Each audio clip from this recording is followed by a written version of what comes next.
With endometriosis, we are going to be looking at several things with a patient.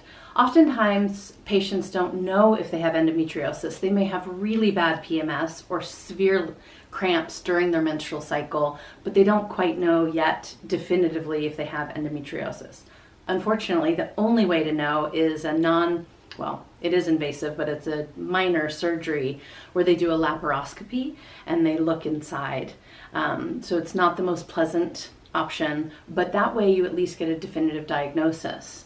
The nice thing about Chinese herbal medicine and acupuncture is we actually don't need for you to do that if that's something you don't want to do, because based off of your symptomology of pain or cold or heat, which is my job to differentiate what the issue is, we can resolve endometriosis and often make it easy for couples to get pregnant, even without a proper diagnosis. So that's really, I'll discuss that with my patient, whether or not we think we should have a definitive diagnosis, or we could try for 3 months, see if we can clear some of that. We call it blood stasis in the uterus in Chinese medicine, typically. Or blood deficiency. And again, that's my job. You don't need to worry about which one you have. But it does respond very well.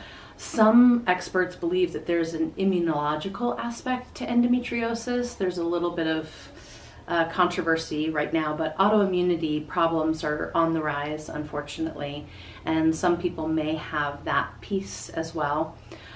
So Chinese medicine responds very well in those situations because we're able to calm the immune system down, invigorate the blood, warm the uterus if it's necessary. It's not always necessary, so don't worry if you're not one of the cold ones.